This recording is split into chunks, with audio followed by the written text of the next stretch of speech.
Corbett Wall with DV Auction, here with your feeder flash for Monday, November the 12th, celebrating Veterans Day. Here it was actually on Sunday, but thank a veteran, all you veterans that are watching out there. We thank you very much for everything you've done for us. I can't imagine anything more American than a cattleman that's also a veteran. I know a few of you and the rest of you out there watching sure do appreciate your service.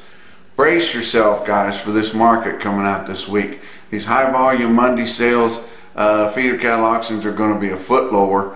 They have to be.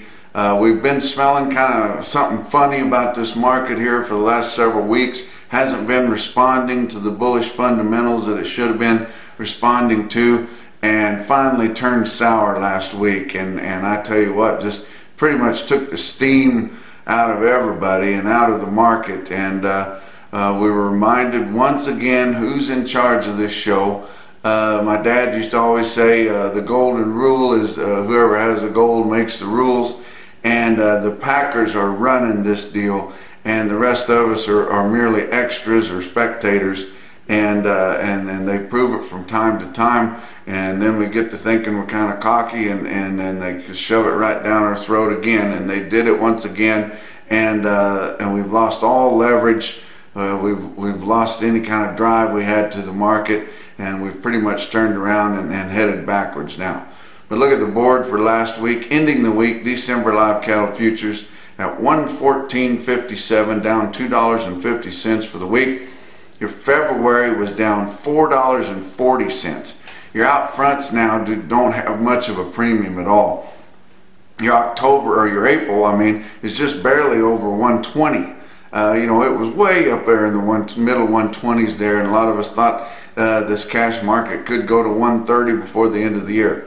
No, not going to happen now. I tell you what, and we're just we're losing more ground on your out fronts, and not sure how much higher we can get this cattle market. We may not get it to 120 before the end of the year, and if it doesn't, there's a lot of cattle out there with break-evens well into the 120s, and I tell you what, a lot of people are going to lose a pile of money. You got to be hedged up anymore. You know, almost everybody is. The lion's share of the cattle being fed are being fed by big outfits aligned with the Packers. They're 100% hedged up, and you got to be too, because that's just the way the market's responding. And if you're trying to fight it like the old days where you can just roll the dice and hope for a home run once in a while and stand to hickeys, you better have deep pockets, because it's a tough row to hoe.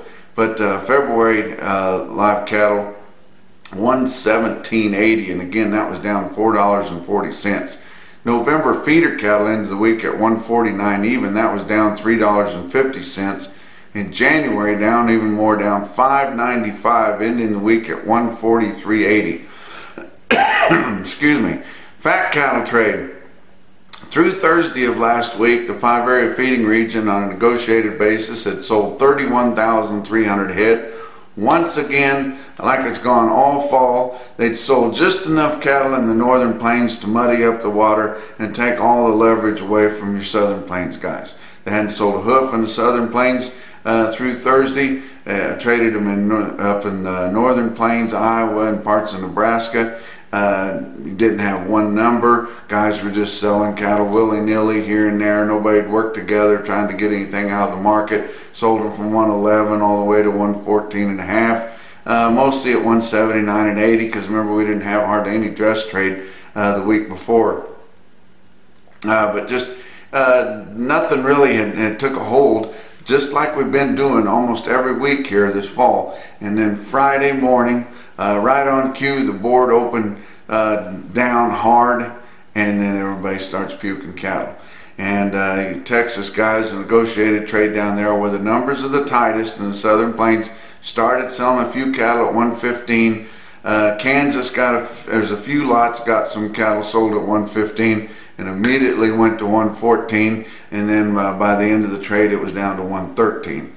So, you know, $1 to $2 lower on your live trade there. Your dress trade was steady to a buck lower. It started out at 180, then backed up to 179. A lot of this problem is we had a major packer come in with heavyweight discounts all of a sudden severe discounts like $20 on the rail, over $10.50.